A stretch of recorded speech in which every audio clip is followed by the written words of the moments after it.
전에 강의 들으신 분 한번 손 들어보실래요? 제 강의. 제가 재작년에 했었어요. 혹시 거의 안 계신가요? 예, 계시고. 그때하고 또 많이 바뀌셨네요. 예. 만나 뵙게 돼서 반갑습니다. 예. 오늘 제가 3주에 걸쳐서 다정한 것이 살아남는다, 따뜻한 인간의 탄생, 약속 계시냐, 이렇게 할 건데요. 다정한 것이 살아남는다, 따뜻한 인간의 탄생은 거의 맥락이 유사하고요. 약속의 심리학은 좀 야한 강의입니다. 그래서 다음 시간은 빼먹더라도 마지막 시간은 그거 보시면 좋겠습니다. 제가 미리 광고해드리고요. 그때 그 아이를 같이 대동하실지는 깊게 고민해 보시기를 세 번째 시간에. 자, 오늘은요, 다정한 것이 살아남는다라는 주제로 꽤 유명한 베스트셀러 여러 그 독서클럽에서 꼭 읽어야 될 주요에서 열심히 작년에 출간했는데 외국에서 나온 이제 번역서고 그래도 꽤 번역이 잘 되어 있지만 여전히 우리나라 번역서도 아쉬운 사실이고요. 일본만큼의 그 번역은 아직은 오랫동안 우리나라는 책을 조수하는 곳에서 참여성과 저자로서 같이 인정해줬는데 그 책을 번역하는 것에 대해서는 그다지 그 누군가가 해주지 않았어요. 그러다 보니까 우리나라 번역 시장이 요즘 많이 예전에 10년 전 번역을 서로 뭐 인생을 바쳐서 하는 거고 그러다 보니 좋은 번역서적들이 많이 안 나오는데 꽤 빠른 속도로 외국에서 책이 나오면 좋은 속도로 굉장히 빠르게 번역이 되는 거고요. 이 책도 상당히 높은 수준의 책 읽어보시고요. 이렇게 짧게 서머리에서 나눠보고 물론 이걸 이해하려면 어떤 걸 써요? 진화적 관점에서의 그래서 이 책에 대한 나오지 않는 배경지식으로 몇 가지 진화가 관련된 얘기를 드립니다. 한 가지 주의해야 할 좀 조심스러운 것은 혹시 교회에 다니시는 분이 계시면 이게 베이스가 진화 심리학 베이스가 있거든요. 그래서 진화와 관련된 이야기가 나와요. 어떻게 생각하실 수 있냐면 저는 하나님을 믿는데 사탄은 좀 물러갔으면 좋겠어요. 예를 들어서 그렇게 생각하시고 이 강의를 들으시면 듣기가 어려우실 수도 있어요. 저는 교회 집사고요. 저기 아버지도 장로님이시고 목사님이시고 그래요. 그래서 신을 망령되이 이끌으려고 하는 학문으로서 제가 대학에서 진화를 가르쳐요. 그래서 편안한 마음으로 종교와 무관하게 들어주셔서 제 강의 특징은 재밌습니다. 그래서 3주간 사랑하는 여러분과 함께 이 코로나를 보시고 소중한 분들이고요. 이 시간에 되지 않도록 보시도록 하겠습니다. 강의 다시 한번 박수 주시면 강의 시작하겠습니다.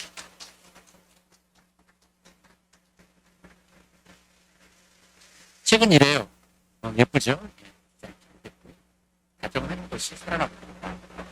브라이언 헤어, 베네사 우즈라고 하는 분이 있었고 역자는 이민아라고 하는 제가 이 책을 전체적으로 서머리를 하는 것도 중요한데요. 귀한 시간에 제가 책을 서머리를 하려고 온 건 아니에요. 이 안에 핵심 개념들을 우리 나누는 게 저의 목적이거든요.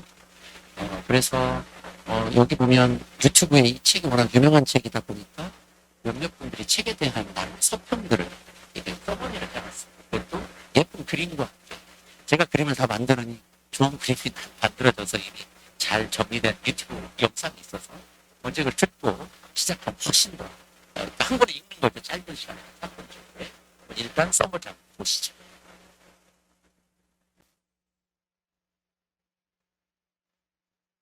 아마 이것만 가지고 전체를 이해하시기는 어려울 거예요.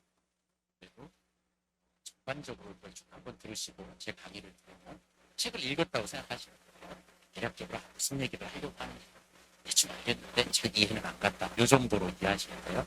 그러고 나서 끝나고 난 다음에 완벽하게 이해하시고 이제 그걸 전체를 써머리하고 다시 해드릴게요. 여기 보면 자기 가축화라는 말이에요. 이게 여기 핵심. 가축은 어떤가요? 혹시 강아지 키우니? 고양 강아지 키우니? 고양이 이름이 뭐야? 소부야? 고양이가? 부부? 이름이? 음. 부모님이 지으셨어? 아, 사촌 원수도 있었. 아, 그랬구나. 부부래요. 혹시 집에 강아지 있어요? 있어요? 강아지 있는 분 손 들어보세요. 아, 예. 강아지 이름이 뭐예요? 코끼리? 아, 옛날 이름이네요. 좀 연식이 오래됐어요. 아, 그렇군요. 할아버지인데요. 이름, 모루. 모루는 좀 현대식 이름이네요. 약간 어려요. 4살. 그럼 이제 청년 정도. 예. 두부도 있고, 코끼리도 있고, 모루도 있고. 예. 이 강아지를 보면 고양이도 많잖아요. 일단 어때요? 호학스러운가요? 아니죠. 귀엽죠. 예쁘죠.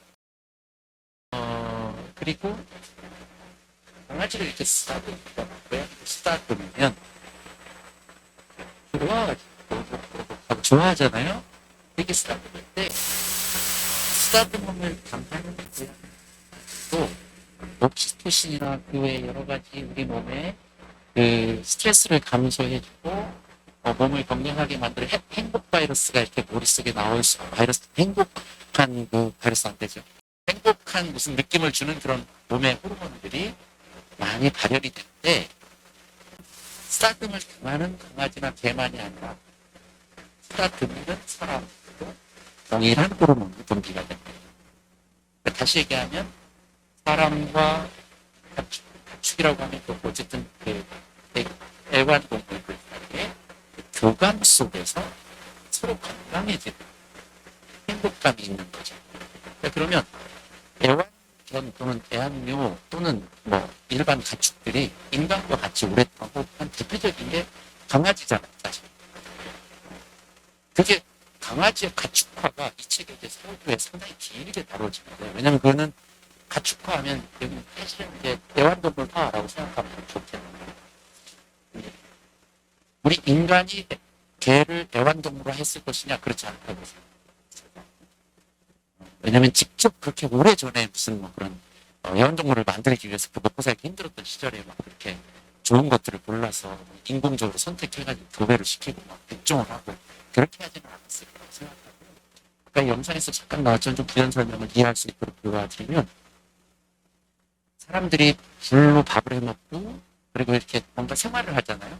그러다 보면 쓰레기며 또 변이며 뭐 이런 것들이 이렇게 있을 거 아니에요. 뭔가 원물들이. 그러면 들깨였는데 처음에는 먹이를 구하기 위해서 민가로 내려와 쓰레기통을 있었는데, 저도 직접 러시아에서 여우를 만나보기도 했지만 똑같은 여우나 똑같은 늑대라도 조금 더 사람을 두려워하지 않는 놈들이 있고, 개별적인 차이죠. 굉장히 두려워해서 아예 가까이 오지 않는 놈이 있어요. 그러면 일단 민가에 내려오는 거는 거의 죽을 똥 살 똥 어렵거나 아니면 그래도 조금 두려움이 상대적으로 적은 놈들이겠죠. 그래도 맨날 쓰레기통을 뒤져도 별반 자기에게 위해가 없으면 계속 내려오겠죠. 그런데 얘네들이 누구하고 짝짓기를 하냐면 숲에 숨어있는 놈이 아니고 주로 많이 내려오는 놈들끼리 또 만나서 새끼를 낳아요. 그러면 그 인간과 친화적인, 또 인간을 별로 두려워하지 않는 놈들이 계속해서 걔들끼리 만나 새끼를 낳고, 그 민가 인근에서 머물면 또 걔네들끼리 만나 새끼를 낳는 행위가 반복되면서 사람과 접촉점들이 많아지면서 이렇게 애완견이 됐을 거라고 생각해요. 이걸 보고 사람이 인공적으로 한 게 아니고 걔들 스스로 자기들이 그렇게 애완견처럼 가축화가 됐다 그래서 이름을 뭐라고 하냐면 자기 가축화라고 해요. 이게 한글로 하니까 굉장히 어색한데 영어로는 셀프 도메스티케이션인가 뭐, 그래서 아무튼 그냥 자기 스스로 자기가 가축화가 되었다. 그 틀은 이해하시겠죠? 네. 그런데 이 가축화를 다른 말로 하면 친화력의 증가. 친화력이 증가되면 몇 가지 아주 독특한 현상. 늑대와 강아지가 다르다. 이게 친화력이 증가하면 세대를 거치면서 엄청나게 편하게. 제가 뒤에 그림으로 한 가지만 말씀드리면, 꼬리가 뒤로 뻗었다가 이게 이렇게 말하죠. 그다음에 귀도 이렇게 뾰족했다가 공격적으로 뾰족했다가 어떻게 되냐면 이렇게. 그다음에 막 어금니도 굉장히 크고 손건이도 막 손건이 엄청 날고 나와 있다가 이게 많이 사람들에게 이게 친밀해지고 친화력이 생기고 가까워지잖아요. 가축화가 되잖아요. 그러면 손건지가 많이 작아져요. 날카로움도 무뎌지고요. 그리고 훨씬 더 입도 작아지고 촘촘해지고 튀어나오니 많이 들어오고. 저는 부정조합이라 턱이 나와 있긴 하지만 들어오고. 그래서 전체적으로 귀염상이 돼요. 어떤 의미인지 아시겠죠? 설의 색깔도 왜 늑대 보면 칙칙하고 왜 산 멧돼지 같은 거 보면 막 칙칙한 우울한 막 회색의 진한 막 그런 색깔이잖아요. 그런데 가축화가 되면 멜라닌 색소가 감소하면서 밝아져요. 그리고 막 이렇게 얼룩덜룩한 예쁜 무늬도 생겨요. 그게 이제 가축화되면 생기라는 거예요. 자, 그러면 다음에 한번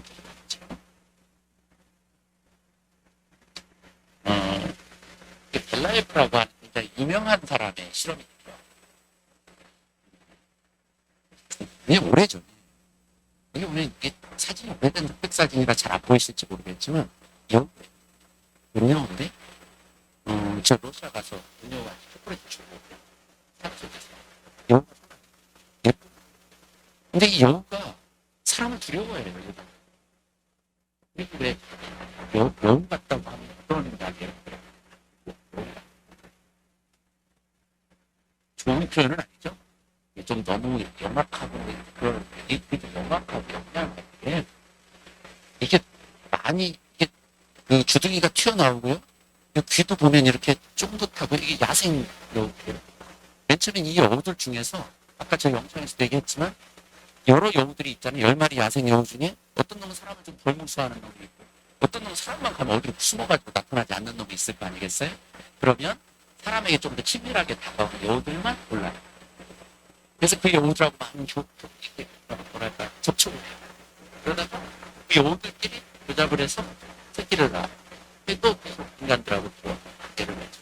그래서 그 중에서 더 사람들에게 친밀감을 느끼는 애들만 골라서 계속 교배를 시켜나가요. 그 실험을 했어요. 어떤 실험인지 아시겠죠?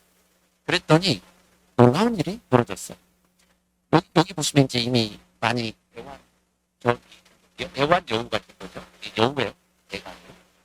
여기 보면 전체적으로 처음보다 직접 비교하기가 좀 어려운데 많이 여기도 저기 뭐랄까 툭해지고 그 다음에 아까 말씀드린 것처럼 이빨도 훨씬 더 부드럽고 작아지고 촘촘해지고 그 다음에 전체적으로 색깔도 이전보다 훨씬 밝아지고 그게 다 그러면 조금 전에 말씀드린 것처럼 귀 짧아지고요. 뇌 그리고 전반적으로 멜라닌 색소가 적어지면서 색소가 밝아지고 꼬리도 이렇게 이런 현상들이 그리고 왜 갑자기 다정한 걸 살아남는다 해놓고 왜 이런 얘기를 하지? 이렇게 생각하실 수 있는데요. 이 저자는 인간에게서 이런 현상이 벌어졌다. 누가 우리를 가축하는 게 아니고 아까 걔가 그랬던 것처럼 어떻게 우리 스스로 가축화를 했고 그런 이제 그 다음 슬라이드가 이 내용과 이어지는데 가기 전에 한 가지 우리가 다루자고 다룰 게 있어요. 이거는 적자생존의 찰스 다윈은 자연선택만 얘기했지 적자생존을 얘기한 적이 없어요.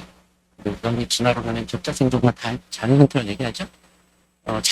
적자생존은 다른 사람이 얘기한 거고 초판은 아예 있지도 않았어요. 적자생존이라는 말을 쓰고 보니까 그게 찰스 다윈의 진화론을 오해하는 대표적인 유머가 됐어요. 적자생존은 쓰면 안 된다고 생각해요. 요즘에 와서. 왜 그러냐면요. 적자생존이니까요. 여기 딱 있잖아요. 적자생존은 기본적인 베이스가 협력이에요. 경쟁이에요. 경쟁이죠. 먹이는 제한돼 있고 능력이 있어서 재바르게 가서 그 먹이를 취하는 놈은 살아남는 거고 아닌 놈은 도태 죽는 거죠. 그렇죠? 경쟁 베이스. 경쟁을 해서 그 중에 우월한 놈, 빨리 뛰는 놈, 아니면 뭐 힘이 세가지고 남의 먹이를 쟁취할 수 있는 그 다음에 하나의 먹이를 놓고 같이 경쟁했을 때 내가 먼저 그 먹이를 어떻든 간에 경쟁해서 이기는 그래서 굉장히 우월하고 탁월한 놈들만 살아남는 그런 방식으로 진화를 이해했었어요. 여기는 기억하세요? 협력이 아니고 뭐라고요? 경쟁으로 이해했어요. 사람의 생존. 근데 이 책은 다정한 것이 살아남는다고 했죠. 그러면 적자 생존이 아니고요. 협력하는 놈이 살아남는 거예요. 힘든 놈이, 경쟁에서 이기는 놈이 살아남는 게 아니고요. 어떤 놈이, 친절한 놈이 살아남는 거예요. 어떤 놈이 힘세고 막 어머니가 이렇게 나와 있는 놈이 살아남는 게 아니라 지금 어떻게 됐냐면 늑대는요, 이 멸종위기고요. 걔는요, 호텔에서 지금 주무시고 계세요. 그래요, 안 그래요? 맞죠? 호텔에서 같이 모차르트 음악 들으면서 자고 있고요. 예, 아름다운 간식을 드시고 계세요, 매일. 그다음에 개껌부터 시작해서 그 뭐죠? 있잖아요. 뭐 거의 뭐 소고기로 만든 뭐 여러 가지 간식들이 있잖아요. 그런 것들을 먹고 계세요, 지금 개님께서. 개가 너무 많아요. 그래요, 안 그래요? 전 세계가 개판이에요. 근데 들깨는요, 지금 멸종 위기에 처해 있어요. 들깨가 힘이 셀까요? 개가 힘이 셀까요? 들깨가 힘이 세요. 똑같은 먹이가 있으면 들깨가 그 먹이를 취하겠어요? 개가 취하겠어요? 들깨가 취해요. 충분히 돼지하고 멧돼지를 생각해 보시죠. 힘으로 하면 누가 이기겠어요? 그렇죠. 그런데 왜 들깨는 멸종 위기에 처해 있고 개는 차고 넘지? 그렇지. 자, 생각해 보세요. 적자 생존이라고 하면 누가 살아남아야 돼요? 개가 아니고 늑대가. 근데 오늘날 세상은 늑대가 살아남는 게 아니고 개가 살아남는 세상. 그래서 적자라고 하는 제가 모델이 필요해요.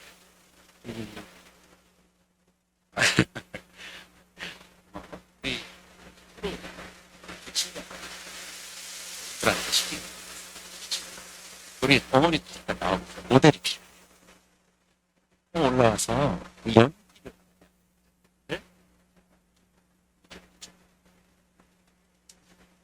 혹시 아들 딸이세요? 그러면 어머님이 뭘 하시냐면 오물 하시는 아시겠죠? 어머니는 이제 여기 지금 안 되겠어요. 제가 좀 불쌍한데 지금 안 되겠어요. 여기 어머니는 곰이에요. 그래서 어머니는 제가 사인을 하면 곰이 없어요. 곰은 아니고 크 해야 되죠?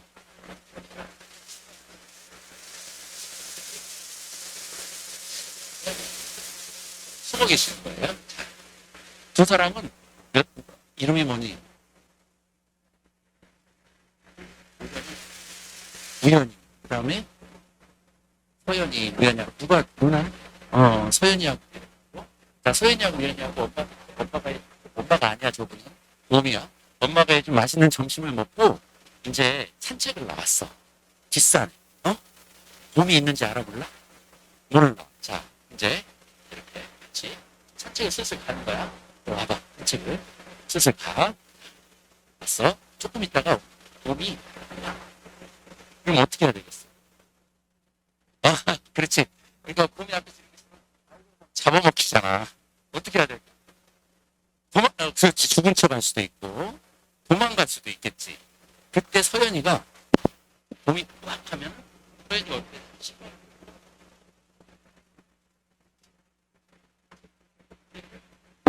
우연이는 어떻게 해야 될까? 니 미쳤나 하는 그런 생각으로 곰이 지금 나타나는데 무슨 지금 그러고 있냐고 유한 눈빛으로 쳐다보는 거야. 알았지? 이렇게. 곰이가 딱 그 상태에 멈춰 있는 거야. 엄마는. 너는 운동화끈을 메고 우연이는 뻥찐 표정으로 쳐다보고 엄마.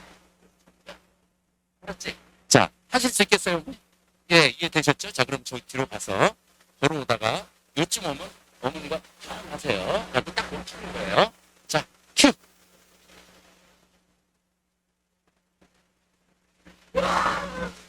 오케이, 그 상태예요. 스톱. 좋아요, 요 상태. 자, 어머니 조금만 참으세요. 우연이는 뻥찐 표정. 자, 서연이는 왜 지금 운동화끈을 메고 있을까요? 도망가려고. 그렇죠. 서연이는 운동화끈을 메고 도망가는데 이제 뒤로 가야 되겠죠? 도망가려고 내는데 누구보다 빨리 뛰어요. 그렇죠. 몸보다 빨리 뛰는 건 당연히 몸보다 뒤에 갈 수는 없죠. 몸보다 빨리 뛰는 건 당연한데 누구보다 빨리 뛰어야 돼요? 우연히보다 빨리 뛰어야 돼. 그렇죠? 우연히보다만 빨리 뛰면 되지 우사인 볼트처럼 빨리 뛸 필요가 없어요. 누구보다만 빨리 뛰면 우연히보다만 빨리 뛰면 이 엄마 보면 누구를 잡아먹겠어요? 우연히를 잡아먹느라고 서현이한테 올 수가 있어요 없어요? 그때 걸어가도 돼. 우사인 볼트처럼 빨리 뛸 필요는 없고 서현이는 누구보다만 우연히보다 많이 다녀야 한 걸음만 빨리 뛰어. 그래요 안 그래요? 네 박수 한번 쳐주세요. 너무 잘하죠. 네 고맙습니다. 어머니 감사합니다. 너무 아름다운 가족이에요. 예. 우연아 고마워. 한참 예민한 시기인데 우리 새끼 나와서 해줘서 너무 고마워. 서연이도 너무 고맙다. 고마워. 어머니 즐거우셨어요? 예. 연기 잘했죠 정말로 그렇죠? 어머니 박수 한번 다시 쳐주세요. 네, 너무 잘했어요. 방금 제가 설명드린 거에 찰스 다인의 적자생존에 굉장히 중요한 원리가 들어있어요. 정확히는 찰스 다인의 것도 아니지만 우리가 이전에 적자생존이라고 했던 것에 보세요. 파랑발 가마우지가 있어요. 그런 새가 있어요. 우리 일반 생물학 책에 보면 표지 모델로 많이 나오는 새예요. 파랑발을 갖고 있는데요. 가마우지 새인데 턱이 긴 새예요. 아무튼 그런 새인데 이 새가요. 물속에서 물고기를 잡아먹으려면 헤엄을 빨리 쳐야 되지 않겠어요? 그렇죠. 그러면 물갈퀴하고 발가락이 막 이 교실만큼 커가지고 한번 휙 저으면 시속 300km로 간다고 생각해 보세요. 그러면 입 벌리고 쭉 하면 고기 거의 다 잡겠죠. 그래요 안 그래요? 거의 바닷속에 있는 고기를 다 먹을 수 있을 거예요. 300km 시속 300km로 가면. 그런데 보세요. 이렇게 다리 발가락이나 이 물갈퀴를 크게 만들면 육상으로 나왔을 때 얘가 걸을 수가 있을까요? 없을까요? 없죠. 네. 잡혀 먹힐 거예요. 이런 종족은요 살아남을 수가 없어요. 그래서 극단적으로 어느 환경에 적응하는 것은 멸종해요. 예전에 공룡도 오늘 전시회하던데 공룡도 극단적인 크기를 가졌죠. 오래 살 수 없어요. 압도적인 것 같지만 지금은 인간이 압도하고 있죠. 멸종이 다가왔어요. 우리 역사의 교훈을 통해서 알 수 있어요.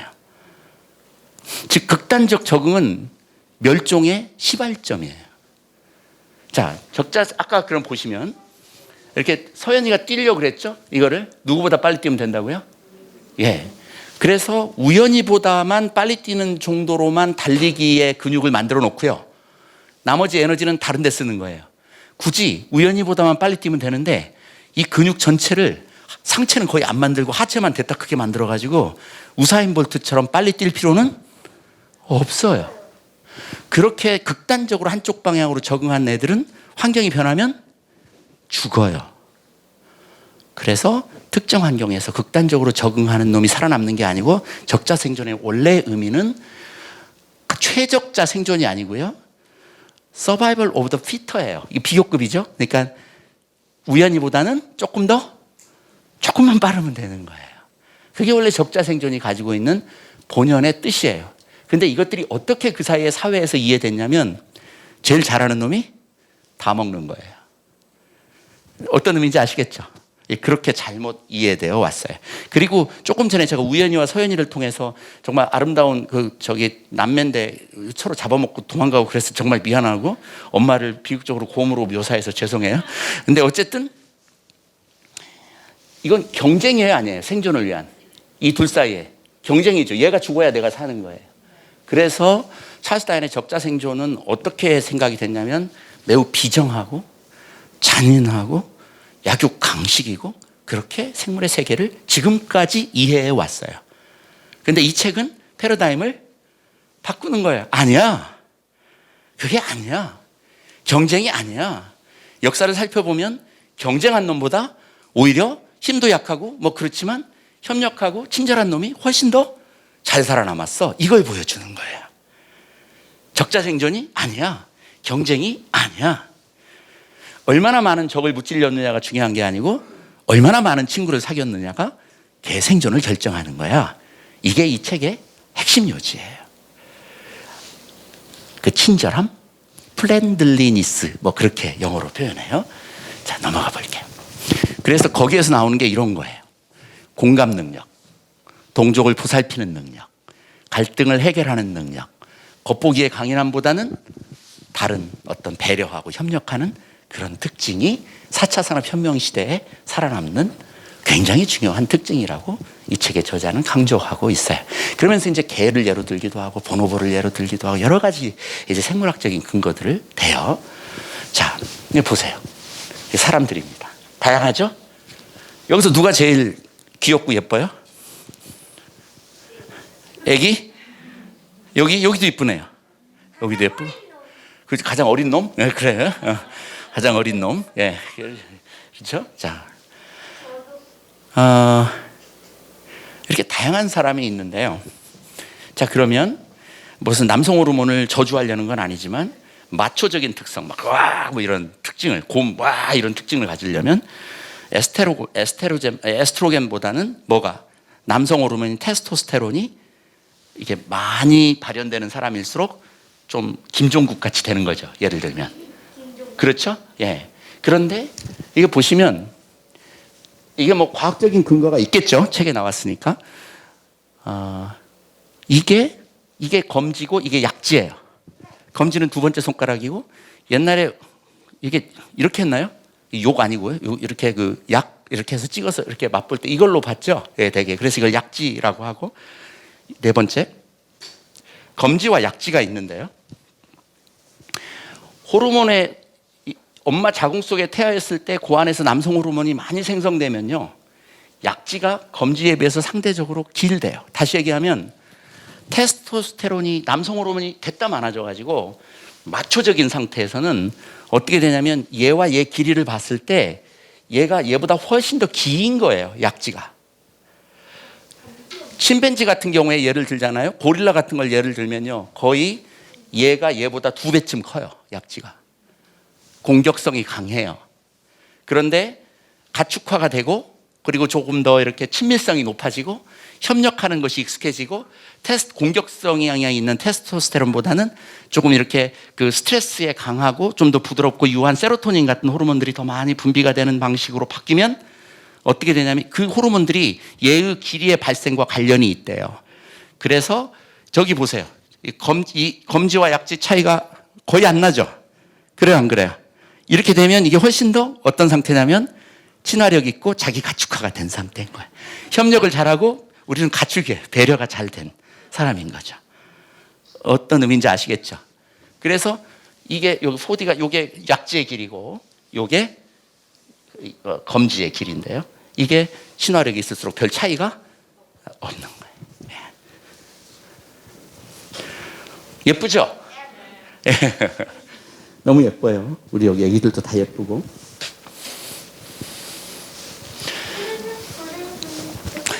좀 어려운 말인데요. 우리 인간은 유형 진화를 해요. 여러분 곤충 아시죠? 제가 옛날에 모기 연구도 했었는데요.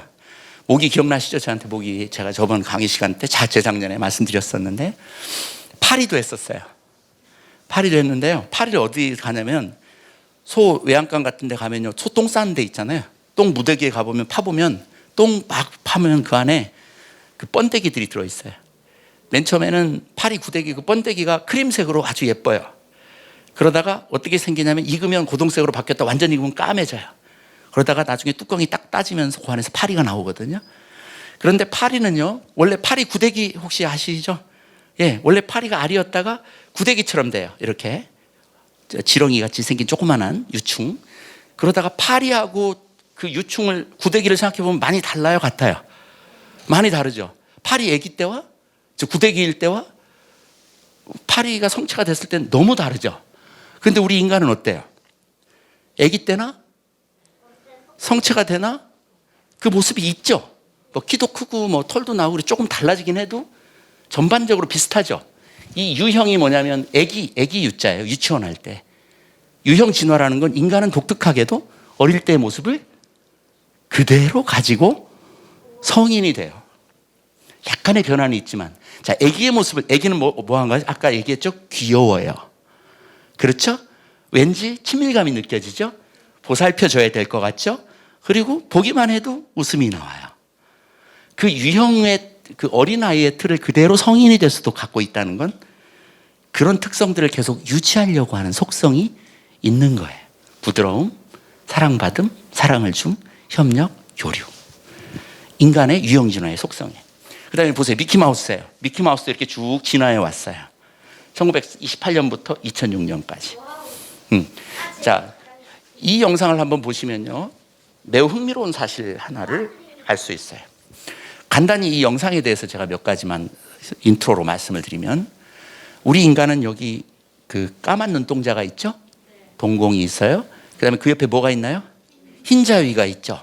그거를 우리가 달걀 흰자고 이거 흰자위라고 하는데, 우리가 이걸 학술적인 용어로는 이걸 공막이라 그래요.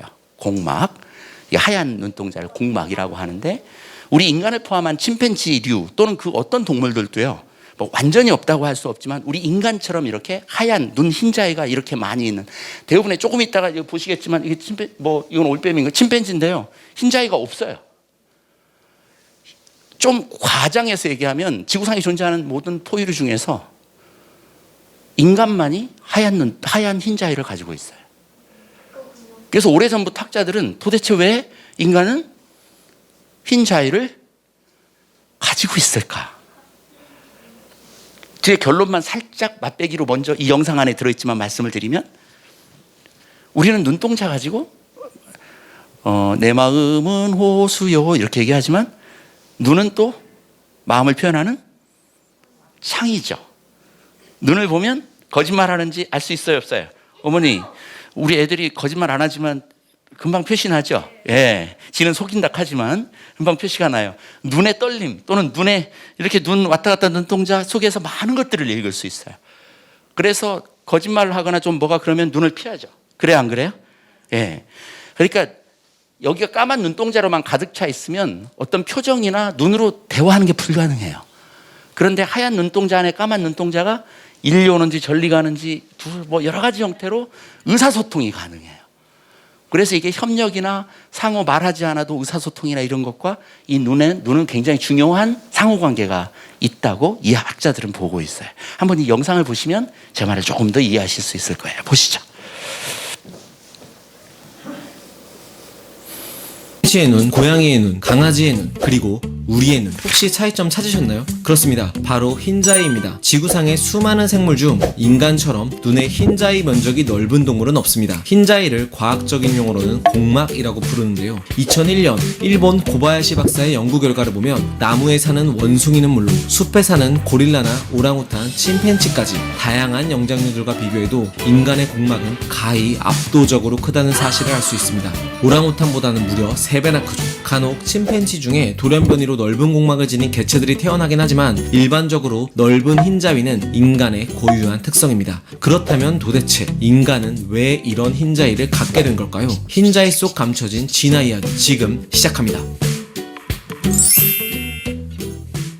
진화생물학에서는 인간이 지닌 넓고 흰 공막을 사회성과 관련지어 설명합니다. 이른바 협력적인 눈 가설인데요. 무리를 이루고 서로 협력이 필요했던 인류는 다른 사람의 시선을 잘 읽기 위해 공막이 하얗고 넓어지는 쪽으로 진화했다는 겁니다. 여기서 말하는 시선이란 눈동자의 움직임으로 공막이 어두운 것보단 하얀 편이, 또 그 면적이 작은 것보단 큰 편이 눈동자의 움직임을 캐치하기 쉽다는 얘기죠. 진화생물학자 장대익 교수는 울트라 소셜이란 책에서 인간의 흰 공막은 인류 집단이 공동의 목표를 이루기 위해 한 곳으로 주의를 집중해야 할 때 중요한 역할을 했다고 언급했는데요. 한 가지 예를 들어볼까요? 회사에서 회의를 하고 있습니다. 그런데 어느 직원 한 명이 열심히 스마트폰을 만지고 있죠. 팀장이 이 직원을 몇 초 동안 말없이 바라봅니다. 그러면 나머지 팀원들도 팀장의 시선이 향하는 쪽을 바라보죠. 그 이유 상황은 여러분의 상상에 맡기겠습니다. 이처럼 넓은 흰자위는 눈동자가 더 잘 드러나게끔 해줘서 소리나 동작 없이 시선만으로 주변 사람들에게 주의를 기울여야 할 대상을 알려줍니다. 뿐만 아니라 놀랄 때 눈을 크게 뜨면 흰자위가 더 많이 보이는 등 넓은 공막 덕분에 우리는 상대방의 시선은 물론 감정 상태까지 좀 더 쉽게 예측할 수 있습니다. 인류처럼 협력이 중요한 집단에서는 시선의 방향을 잘 예측하는 게 중요했기 때문에 흰자위가 넓은 개체들만 자연 선택되었다는 겁니다. 그런데 정말 이 가설이 말이 되려면 실제로 인간에게 본능적으로 타인 시선 변화에 민감하다는 관찰 결과가 있어야 하는데요. 그 증거는 2007년 2017년 영장류학자인 마이클 토마셀러 박사가 진행한 실험에서 찾을 수 있습니다. 그는 침팬지, 고릴라, 보노보 등의 유인원과 인간 아기를 대상으로 인간 실험자의 눈동자와 고개의 움직임에 어떻게 반응하는지 관찰했습니다. 일명 시선 따라가기라고 불리는 이 실험은 총 4가지 조건에서 이루어졌는데요. 첫 번째는 실험자가 눈을 감은 채 고개를 들어 천장을 보는 것. 두 번째는 고개는 움직이지 않고 눈동자만 올려 천장을 보는 것. 세 번째는 고개와 눈 모두 천장을 보는 것. 네 번째는 고개와 눈동자를 움직이지 않고 앞을 보는 것이었죠. 결과는 어땠을까요? 먼저 유인원들은 고개 방향에 영향을 많이 받았습니다. 실험자가 눈을 감고 있었음에도 고개를 돌리면 고개를 돌린 쪽을 바라봤죠. 반면 인간의 아기는 달랐습니다. 눈을 가리고 고개만 돌리는 것보다는 오히려 고개는 가만히 있고 눈동자만 움직이는 것에 민감하게 반응했죠. 실험에서는 눈동자의 시선 변화가 고개만 돌리는 것보다 약 5배나 효과가 컸습니다. 이는 아기의 시선을 잡아 끄는데 눈동자의 위치 변화가 가장 중요했다는 것을 뜻하죠. 또 자폐 연구에서 나온 결과 역시 크고 하얘진 공막이 인간 집단의 사회적 협력과 관련이 깊다는 가설에 힘을 실어줍니다. 자폐는 사회적 소통 능력에 장애를 지닌 것으로 자폐증에 걸린 사람은 다른 사람의 눈에 집중을 잘 못하고 사람과 눈을 맞추고 있는지도 잘 알아채지 못한다고 합니다. 그리고 이와 같은 맥락에서 2017년 하버드대 신경생물학자인 마가렛 리빙스톤 교수는 자폐증 가능성이 높은 아기들에게 부모가 눈을 자주 맞추면 자폐증 발병률을 줄일 수 있다는 연구 결과를 네이처 신경과학에 실었죠. 이 연구들은 상대방과 시선 교환이 사회적 소통에 매우 중요한 역할을 한다는 것을 뜻합니다. 펜실베니아 주립대학교 인류학과의 쉰먼 교수는 인간의 이런 협력적 시선 읽기는 협동에서 먹잇감을 소리소문 없이 사냥하기에 더할 나위 없이 좋았을 거라고 말했는데요. 그는 여기서 한 발 더 나아가 인간의 하얀 공막이 수만 년 전 개를 훌륭한 사냥 파트너로 길들이는 과정에서 커졌을 수도 있다는 꽤 발칙한 가설도 제안했습니다. 즉 사냥개에게 자신의 시선을 효율적으로 인식시키기 위해 인간은 그 흰자위가 커지는 방향으로 진화했다는 거죠. 쉰먼 교수가 가설의 근거로 들었던 헝가리의 인지과학자인 에르노 테글라스의 실험에 따르면 개는 영상 속 사람의 시선을 따라가는 행동은 물론 또 인간의 아기처럼 인간의 고개 방향보다는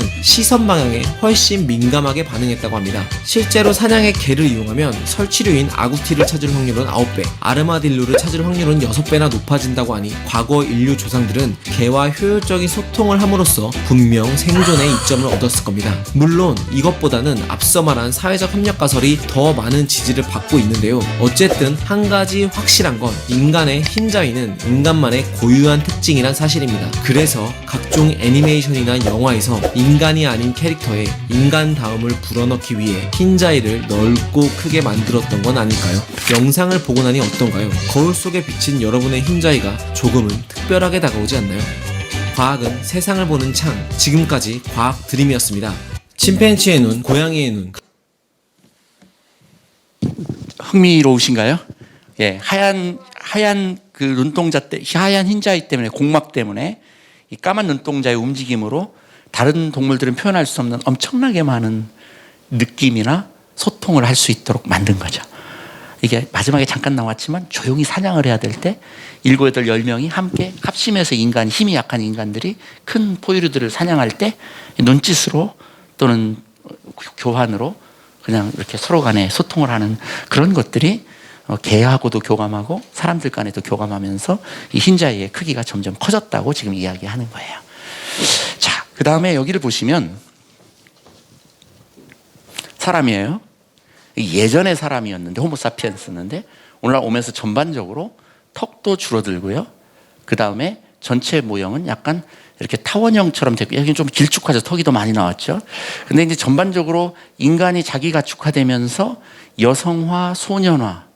옛날에는 마초적인 남성을 좋아했더니 요즘 꽃미남이나 김수현 뭐 이런 사람들 더 좋아하는 이유가 그러니까 친절한 남자, 상냥한 남자, 배려하는 남자를 더 좋아하죠. 예.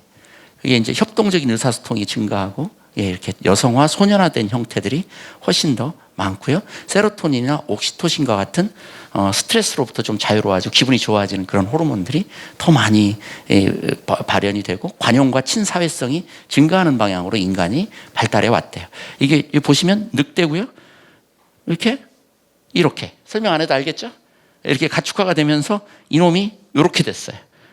얘를 품고 싶어요? 물릴 것 같죠? 예. 얘는 귀엽죠? 예, 이렇게. 해서 사회화 가축화가 돼서 이제 나름의 협력을 하면서 인간과 친밀성을 강조하면서 오늘날 그 개체수를 엄청나게 늘린 거죠. 이다음에 이게 뼈다구를 보면요, 이게 이제 사람이고 이게 침팬지인데요. 보면 전반적으로 턱이 커진 게 턱이 좀 많이 작아지고요. 두개골도 오히려 좀 더 작아졌고요. 그 다음에 여기 보면 요 안에 코도 튀어나왔다가 많이 들어갔고요.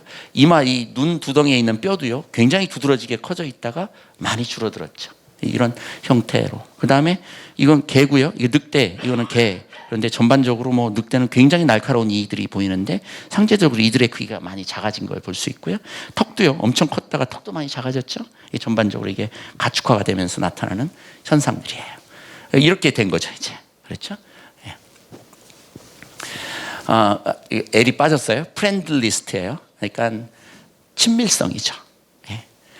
이 책을 지은 브라이언 헤어의 스승이 랭엄이에요. 이 랭엄이라는 사람이 브라이언 헤어에게 많은 영향을 줬고요. 이 사람이 평생 동안 연구한 것들을 이 책으로 만들어낸 거예요.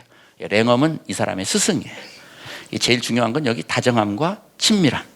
이거 한번 읽어볼게요. 개는 유전적으로 늑대와 같은 종임에도 불구하고 개는 인간에게 가장 친숙하면서 거의 가족에 버금가는 존재로서 번성하고 있지만 늑대는 멸종을 결정해야 하는 체질이다.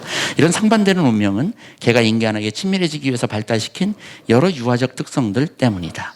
브라이언 헤어는 인간이 개를 길들인 게 아니라 개가 스스로 길들여진 것이라고 보고 있다. 아까 했던 내용 써머리죠? 예, 좋아요. 이제 많이 이해하셨어요. 그 다음에 이제 개가 귀여운 이유예요. 자, 이제 여러분들은 굉장히 많은 걸 이해하게 되셨어요.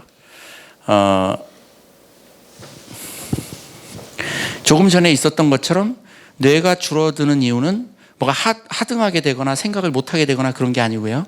협력하게 되면 많은 게 필요가 없어요. 자, 생각해 보세요. 옆집에 개똥이 집이 있어요. 저는 순이네 집이에요. 그런데 1년에 한 번쯤 식구들이 많이 오면, 멀리서 인사하러 명절 때 오면 숟가락이 우리 집에 4세트밖에 없는데 20세트가 숟가락이 필요해요. 특히 내 생일 때 자식들이 오면은. 그러면 서로 협력하지 않으면 내가 20세트를 다 사야 되겠죠. 근데 만약에 서로 협력한다면, 개똥이네 집하고 순이네 집이, 그러면 내 생일 때는 그쪽 숟가락을 좀 빌려서 쓰고, 그쪽 그 개똥이네 집 아빠 생신 때는 내 숟가락 좀 빌려주고, 그릇도 또 빌려 쓰고. 그러면 굳이 내가 그걸 다 갖고 있을 필요 있겠어요? 그릇이랑? 아니죠. 협력이라고 하는 것은 더 많은 걸 갖게 하는 게 아니고 어떻게 될까요? 예, 더 많은 걸 그냥 내려놓게 되는 거예요. 왜냐하면 그 사람이 있기 때문에 내가 다 갖고 있을 필요가 없어요. 그래서 많은 것들을 비울 수 있고요. 오히려 그 에너지를 다른 곳에 쓸 수 있어요. 그래서 협력은요, 생존하는데 굉장히 유리해요. 그런데 이제 문제는, 아킬레스건은 이거예요. 협력이 막 어제까지는 사이 좋았는데, 우리 아버지 생신 때 맨날 빌려줬었는데, 저 인간이 어제 저기 고속 치다가 38 광땡 해가지고 내 돈 다 따갔어요. 왕 짜증나요. 저 인간만 귀신이 잡아갔으면 좋겠어요. 그럴 수 있죠. 협력 관계가 깨질 수 있을까요? 없을까요? 살다 보면. 깨질 수가 있죠. 그러면 이게 문제가 생겨요. 그래서 협력 관계를 맺는 네트워크가 친구가 하나가 아니고 여럿이어야 돼요. 그래야 생존이 가능해요. 다정한 것이 살아남는데요, 한 사람에게만 다정한 게 아니고요, 여러 사람에게 다정해서 소셜 네트워크가 굉장히 강한 자가 살아남는 거예요. 이해가 되시죠? 예. 혼자 독자적으로 살아갔을 때와 협력했을 때는 오히려 더 많은 것들을 가질 필요가 없게 돼요. 그래서 불필요한 것들을 줄이게 되죠. 자, 이거는요, 다 침팬지 족속이에요. 근데 얘는 침팬지고 얘는 보노보예요. 보노보는 우리 인간하고 굉장히 비슷합니다. 침팬지 중에서 가장 보노보가 우리 인간과 유전적으로도 유사해요. 그리고 우리 미성년자가 있긴 하지만 그 성적 체위에 있어서 거의 모든 동물들은, 그 전에 제가 재작년에 했을 때 혹시 강의 들으셨으면 기억나시겠지만, 성적 체위에서 모든 동물은 후배 일을 합니다. 우리가 흔히 성인들이 정상체위라고 하는 그런 잠자리의 자세는요, 매우 비정상적인 자세예요. 99.9%의 동물은요, 수컷이 뒤에 있고 암컷이 앞에 엎드린 자세예요. 또는 이렇게 벽에 붙어 있는 자세죠. 그게 정상체위예요. 우리가 흔히 정상이라고 하는 것은 비정상이에요. 우리가 그런 그 자세를 취하니 그게 정상이라고 하지만 그건 비정상이에요. 이것도 우리가 그런 성적인 체위를 갖게 된 것도 뭐하고 관계 있다고 사람들은 얘기하냐면 협력과 친밀감 때문이에요. 뭐를 보나요? 서로 간에 얼굴과 눈을 보죠. 그러면서 감정을 살펴요. 친밀감을 더 극도로 높이죠. 그래서 이게 눈과도 관련이 있어요. 협력과도 관련이 있고요. 눈을 마주치잖아요. 사랑하는 사이끼리. 그래요, 안 그래요? 그렇죠? 예. 그래서 우리는 그게 정상 체위가 됐고 가장 흔한 체위가 됐지만 동물의 세계에서 전혀 그렇지 않아요. 근데 이 보노보가 인간을 제외한 거의 유일하게 서로 마주보며 잠자리를 갖는 동물이에요. 이 보노보의 행동은 우리 인간하고 매우 유사해요. 거의 같은 침팬지, 얘도 침팬지류예요. 보노보 침팬지예요. 얘는 일상적인 침팬지고 얘는 보노보라는 족속인데 피그미 침팬지라고도 해요. 그런데 얘와 얘 사이는 굉장히 큰 차이가 나요. 얼굴을 보세요. 얘가 1번, 2번 하면 누가 사람 얼굴을 더 닮았어요?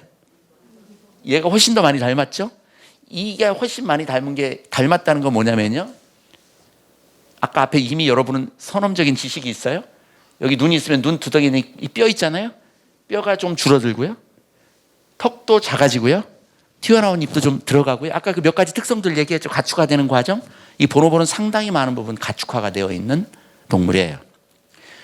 얘는 약간 공격 성향이 강해요. 보노보는 굉장히 협력을 잘합니다. 수컷보다 암컷이 더 강해요. 그 암컷끼리 서로 협력을 하는데요. 수컷 중에서 공격 성향이 강하고 뭐 강간을 하려고 하거나 뭔가 강제로 뭘 하려고 하면 암컷들이 집단으로 협력해서 그 수컷을 난도질을 해버려요.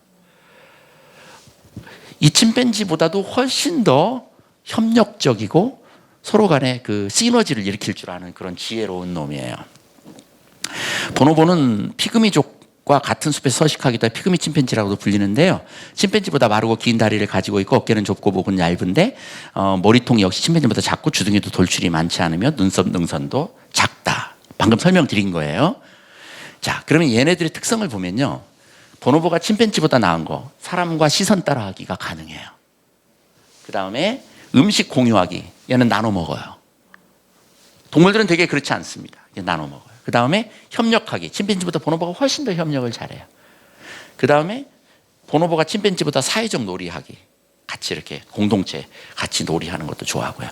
그런데 침팬지들이 보노보보다 나은 건 공격성, 공간기억, 인과적 추론하기, 도구 사용하기 뭐 이런 것들은 침팬지가 나은데요. 협력적인 측면에서 공유하는 측면에서는 보노보가 훨씬 더 뛰어나요. 그럼 장기적으로 보면 어떤 놈이 더 살아남기 용이할까요? 보노보죠. 네. 다정한 것이 살아남는 거죠. 공격적이고 힘센 놈이 살아남는 게 아니고요. 적자생존이에요. 이거는 그래서 적자생존 대신 이 책에서는 우자생존이라는 말을 써요. 어리석을 우자가 아니고요. 넉넉하다, 후하다 그런 의미로 적자생존이 아니고 우자생존. 넉넉하고 다정한 아이가 생존, 살아남는 거죠. 자, 보노보 원숭이는 집단과 집단 사이에 집단 내에 낮은 공격성을 보이고 사회적 스트레스 저항성도 높고요. 여기 여성화된 얼굴, 입술과 꼬리 뭉치의 탈색소화를 보이고요. 그 다음에 뭐 여러 가지 이런 특징들이 이렇게 있어요. 그리고 인간 시선을 따라올 수 있고요. 협동적이고요. 수컷 보노보는 암컷에게 강요하지 않고 유아 살해를 하지도 않고요. 그 다음에 수컷 보노보는 또한 경계 정찰을 하거나 다른 구역을 습격하지도 않아요. 풍족하고 예측 가능한 환경에 거주하게 되면 암컷 보노보는 침팬지와 다르게 수컷의 공격성에 대하여 연합해서 대응할 수 있고 덜 공격적인 수컷을 선호하게 되면서 자기 가축화로 이어지게 돼요. 자, 보노보에 대한 특성에 대해서 조금만 더 설명을 드릴게요. 아까 개에 대해서는 설명을 많이 했으니까요. 보노보에 관한 얘기를 좀 하면요. 보노보 침팬지는 여타의 어떤 호미니드, 그러니까 유인원들하고는 굉장히 많이 달라요. 일단은 얘네들은 전체적으로 속성은 난교예요. 즉 다시 얘기하면 뭐 부부의 정절을 지키거나 그렇진 않아요. 예, 무슨 간통죄로 들어가거나 그런 거 없어요. 저기 법원이 없기 때문에. 여기는 그냥 안녕하세요 그리고 섹스하고 안녕하세요 섹스 하기도 해요. 하기도 하는데 어머니 죄송해요. 애들 아직 어린데 그래도 뭐 너무 난하게 하진 않을게요. 이제 이쪽에 저기 침팬지 보노보 집단이 있어요. 그러면 사회적 부성과 유아 사례라는 게 여기에 나오는데 그 말을 좀 설명을 드릴 필요가 있어요. A 집단 보노보가 있고요. 여기 B 집단 보노보가 있어요. 서로 간에 영역이 있죠. 그런데 이쪽에 있는 암컷들이요. 맨날 이쪽으로 가요. 그러면 이쪽 수컷에게 잡힐 수 있잖아요. 너 인마 왜 내 영역에 와서 바나나 따가? 그럴 거 아니에요. 영역을 침범했으니까. 그러면 바나나를 얻고 그쪽 이 B집단의 수컷과 섹스를 해요. 그리고 집으로 돌아와요. 그럼 이쪽에 암컷이 또 이쪽에 와요. 너 인마 왜 우리 집단에 왔어? 그리고 바나나를 얻고 섹스를 해요. 그리고 이쪽으로 다시 가요. 그렇게 해서 막 침팬지는요, 그걸 사회적 협력이라고 하긴 그렇지만 어떤 접촉을 해요, 서로 간에. 자, 그러면 나중에 어떤 일이 있어서 B집단이 A집단을, B집단이 뭐가 흉년이 들어서요, 뭐 막 가뭄이 들어가서 먹고 살기 힘들어졌어요. 이쪽이 원래 힘이 셌어요, 수컷들이. A집단을 쳐들어갔어요. 가지고 장악을 해버렸어요. 그럴 수 있잖아요? 그래서 이쪽에서 다 모여 살아요. 자, 그러면 대개의 다른 동물군에서는 어떤 현상이 일어나냐면 A집단이 B집단의 터전을 뺐잖아요? 그러면 거기에 있는 암컷들은 취하고요, 새끼들은 다 죽여버려요. 왜냐하면 이 A집단에 있는 수컷의 유전자들이 아니잖아요. 그래서 그 다른 이 B집단의 수컷들은 다 불황화가 되도록 다 그냥 쫓아버리고요, 암컷은 취하고 새끼들은 다 죽여요. 이게 바로 전형적인 유아 사례예요. 이건 동물 세계에서 아주 흔히 벌어지는 일이에요. 이게 뭐 너무 자연스러운 일이에요. 뭐 어떤 특별한 종목 동물에만 있는 건 아니에요. 그런데 유달리 보노보에게만 그게 없어요, 유아 사례가. 왜 유아 사례를 할 수가 없냐면요, 전에 여기 와서 잠자리하고 갔죠. 여기 와서 잠자리하고 갔죠. 여기 쳐들어간 새끼들이 있잖아요. 그 새끼 중에 내 새끼가 있을 수 있어요, 없어요? 있죠. 그러니까 죽일 수가 있어요, 없어요? 없죠. 그래서 이 보노보 집단에서는요, 내 새끼를 내가 죽일 수도 있기 때문에 유아 사례가 일어나질 않아요. 독특한 현상이에요. 그래서 이걸 보고 뭐라고 하냐면 유아 사례가 없고 사회적 부성이에요. 소셜 파더라 그래. 사회적 부성이라고 하는데, 이게 무슨 말이냐면 내 새끼가 어떤 새끼인지는 모르겠지만 이 집단에 있는 것들 중에 내 새끼가 몇 명 있어요. 그러겠어요, 안 그러겠어요? 그렇죠. 그러니까 집단적으로 아빠예요. 집단적으로 내 새끼들이고. 그래서 사회적 부성이라고 그래요. 이 보노보에서 일어난 현상이에요. 서로 협력이, 뭐 그걸 협력이라고 볼 수 있을지 모르겠지만 어쨌든 굉장히 커뮤니케이션과 접촉면이 넓어서 서로 함께 아이를 양육하는 그런 방식이에요. 절대로 무자비한 사육이 일어나지 않죠. 어쩌면 우리 인간이 배워야 될 부분인지도 모르겠어요. 서로 적대시하는 두 집단 간에. 자, 그 다음에요, 현대 인류예요. 자, 현대 인류로 좀 돌아와 보죠. 보노보와 개 얘기 많이 했으니까 현대 인류로 돌아와 보면, 현대 인류는 지금 아파트촌의 인구 밀도가 어마어마하게 증가해 있죠. 그 다음에 이렇게 인구 밀도가 증가해 있는 상태에서는 집단 내에서 리더가 될 수 있는 사람은 신용이 좋아야 되고 다른 사람에게 평이 좋아야 되겠죠. 그렇게 평이 좋으려면 이기적인 사람보다는 협력적이고 헌신적이고 자기 희생을 할 줄 알고 남이 좀 잘못해도 그걸 받아들일 수 있는 관용의 폭이 큰 사람이겠죠, 당연히. 그런 사람이 리더가 되어야 될 거고요. 그 다음에 인간은 형태학적으로 뇌 세로토닌과 녹시신이 전부 다 해피바이러스 플러스 그 다음에 스트레스에 대해서 내성을 갖고 있는 그런 건강한 호르몬들이에요. 그 다음에 전체적으로 안드로겐이나 사춘기 테스토스테론 같은 이런 남성 호르몬의 수치는 예전에 비해서 조금씩 줄어들어가고 있어요. 공격성이나 마초적 특성이 줄어드는 거죠, 현대 인류로 오면서. 그 다음에 두개골 용적이 감소, 여성화된 얼굴, 구형의 옛날에 비해서 많이 여성화된 얼굴, 점점점 두개골이 구형이 돼가고 있고, 그 다음에 잠깐만요, 이거 공막 아닌가 싶은데, 아주 높은 수준의 집단 내 음식 공유, 협동, 사회적 유대, 이런 것들이 현재 현대 사회에서는 오히려 이기적이고 뭐 개별화돼 있고 핵가족화돼 있고 그렇다고 하지만 여전히 다른 동물에 비해서는 우리 인간은 굉장히 높은 수준의 협력, 협동, 상대적으로 우리의 인간세의 예전의 농촌 생활보다는 많이 각박해졌지만 예전에 다른 동물과 비교했을 때는 압도적인 유대 관계를 갖고 있어요. 이제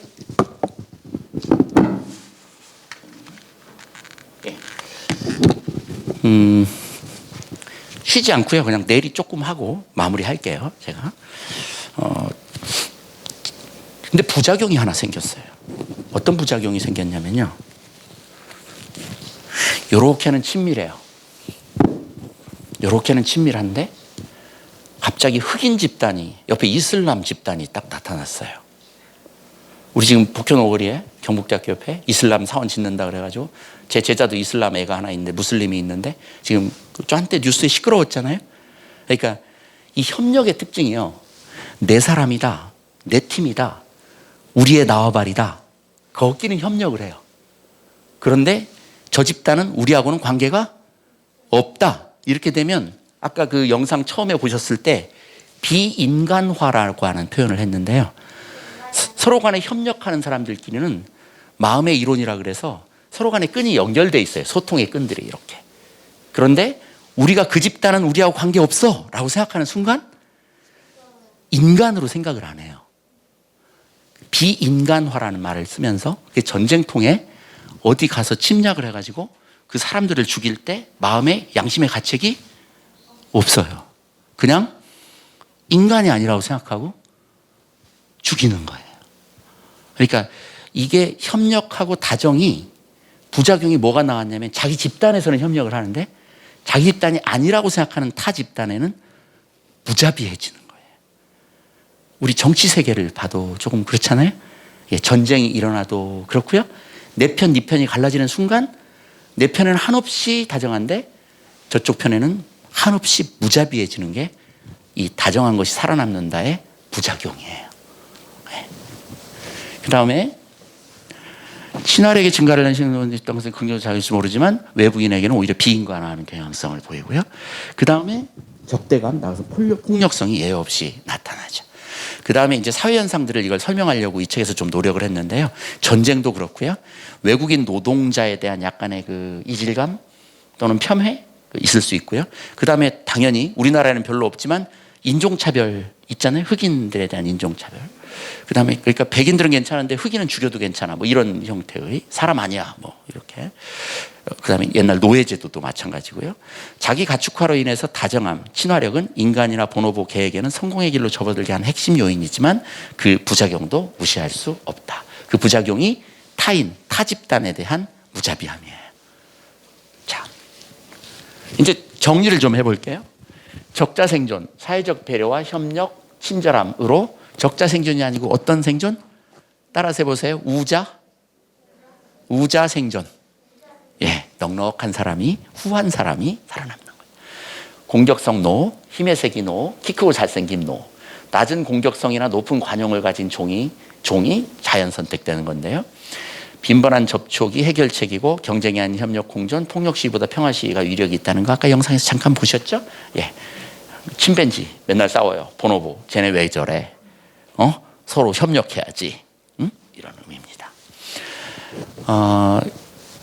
예전에 꽃과 공룡이라고 하는 제가 컬럼을 동아일보에 한번 실은 적이 있어요. 꽤 오래전인데요. 공룡의 멸종에는 지금도 여기 공룡 전시하잖아요. 여러 가지 썰들이 있어요.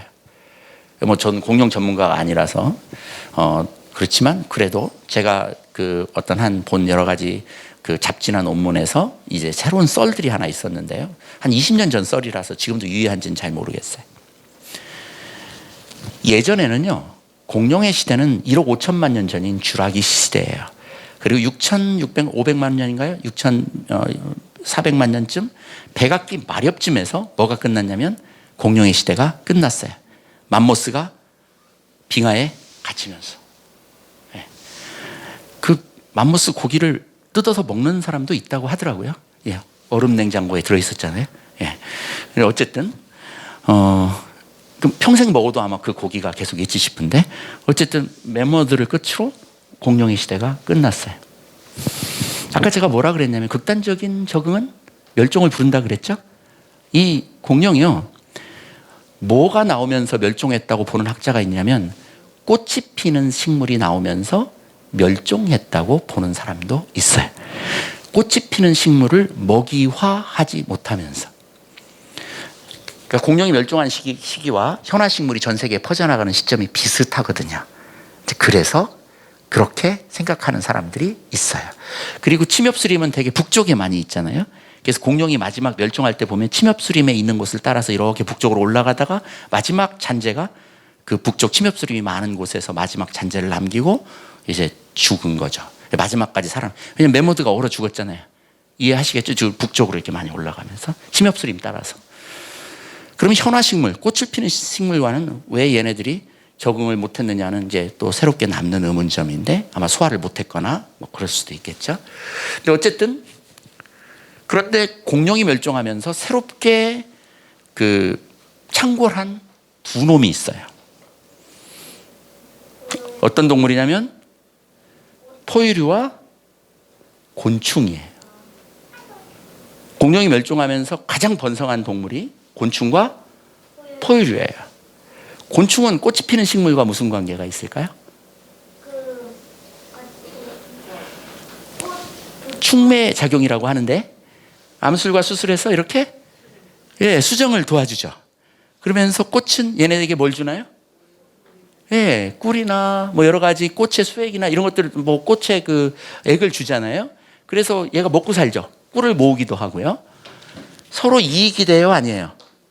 협력 관계예요, 경쟁 관계예요? 협력 관계죠. 사람은 어떨까요? 제가 밭이 하나 저 가창에 있는데요. 조그만 텃밭이에요. 가끔 농사 짓는데 힘들어 죽겠어요. 저걸 팔아버리든지 해야지. 거기 가잖아요. 그럼 도둑가시 알죠? 그거. 그게 얼마나 많은지. 잠깐만 들어가면 온 곳에 묻어요. 이렇게. 그러면 제가 그걸 거기서 털다고 털지만 다시 우리 아파트로 와가지고 제가 털죠. 이렇게. 그래요, 안 그래요? 그러면 우리 아파트 앞에 도둑가시가 나타날까요, 안 나타날까요? 다음에. 나타나죠. 식물들에게는요, 우리 같이 식물은 뭐를 못해요? 이동을 못해요. 그런데 우리 동물들의 포유류를 포함한 동물들은 이동성이 어마어마해요. 그래서 여기서 붙여갖고 가는 거예요. 그 다음에 보세요. 또 현화식물들에게 우리 인간이 좋은 거는 인간뿐만 아니고 포유류죠. 전체적으로 보면 다람쥐나 이런 것들도 보면요, 어떻게 해요? 그 열매를 따서 바로 먹기도 하지만 들고 어디 가서 숨겨놨다가 먹기도 하죠. 그 다음에 우리 수박 먹고 어떻게 해요? 길거리에 수박을 그렇죠? 투투투투투 뱉죠? 네, 그래요, 안 그래요? 투투투투투 뱉잖아요. 그래서 우리 이 포유동물과 현화식물은요, 이 씨를 퍼뜨려 주는데 압도적이에요. 대신 뭘 줘요? 우리가 씨를 퍼뜨려 주는데 지도 뭘 우리한테 줘야 될 거 아니에요. 도둑가시처럼 하지 말고 뭘 줄까요? 맛있는 과일을 주기도 하고, 그렇죠? 뭐 여러 가지를 우리에게 주죠. 근데 악성이 있어요. 양귀비, 담배 이런 것들은요, 누가 주인이에요? 사람이 주인이 아니에요. 한 번 맛을 보면 중독을 시켜가지고 두 번 다시 자기를 재배하지 않고는 살 수 없도록 만들어요. 노예로 만드는 거죠. 그런 놈들도 있어요. 어쨌든 사람을 포함한 포유류와 현화식물은 굉장히 서로 도움을 씨를 퍼뜨리는데, 그 다음에 곤충과 꽃은요, 뭐 말로 할 수 없을 만큼 서로 도움을 줬죠. 그러다 보니, 그렇게 서로 돕다 보니 어떻게 됐을까요? 지구상에 지금 가장 번성한 동물군이 포유류와 곤충이에요. 우린 여기서도 알 수 있어요. 일방적인 포식자나 엄청나게 우월한 공룡보다 누가 협력하고 공존의 지혜를 갖추고 있었던 곤충과 포유류와 꽃이 지구를 점령하고 있죠. 강한 게 살아남을까요? 다정한 게 살아남을까요? 다정한 게 살아남아요. 책의 저자가 다정하라고 얘기했지만 그 말은 협력, 공존의 지혜, 그렇죠? 관용, 그런 것들을 의미하는 거예요. 잠깐 마지막 마무리 영상 하나 보여드릴게요. 아까 처음 영상보다 훨씬 더 수준 높은 서머리인데요. 아까 처음에는 제 설명을 전혀 듣지 않은 상태에서 서머리를 들으셨잖아요. 이번에는 굉장히 고차원적이고 너무 매력적인 서머리를 한번 들어보세요. 그러면 오늘 강의한 게 한꺼번에 쫙 정리가 될 거예요. 저는 지금 소개해드리는 이 영상보다 그 이상으로 잘 서머리할 자신이 없어요. 그래서 이 영상을 가져왔어요. 보시죠. 어떠세요? 조금 전에 그 영상을 보시니까 그 처음에는 잘 이해되지 않았던 서머리가 이제는 이해가 쭉 되시나요? 네, 그러면 제가 강의를 아주 잘한 건데 거의 다 이해가 되셨죠? 전체 책 서머리가. 중간에 하나만 제가 잠깐 설명하고 이제 강의를 마칠 건데요. 호모 에렉투스는 전사였다고 이분이 얘기했고요. 호모 네안데르탈인은 굉장히 기술자였다고 얘기했어요. 그런데 그보다 못했던 호모 사피엔스가 정작 살아남았고요. 에렉투스와 네안데르탈인은 다 죽었어요. 에렉투스는 왜 이름이 에렉투스냐면 그 옛날 오스트랄로피테쿠스부터 원시적인 인류 조상들을 봤을 때 처음으로 완전한 직립보행을, 이렉트라고 하는 건 직립하다, 서다 그런 의미예요. 또는 투표해서 뽑다, 세우다 그런 의미도 있고요. 그래서 호모 에렉투스는 뭐냐면 직립보행한 최초의 인류예요. 그렇게 대단한 놈이죠. 그 다음에 네안데르탈인은요, 탈은 독일어로 개곡이에요. 먹는 개곡, 그 개고기 말고요.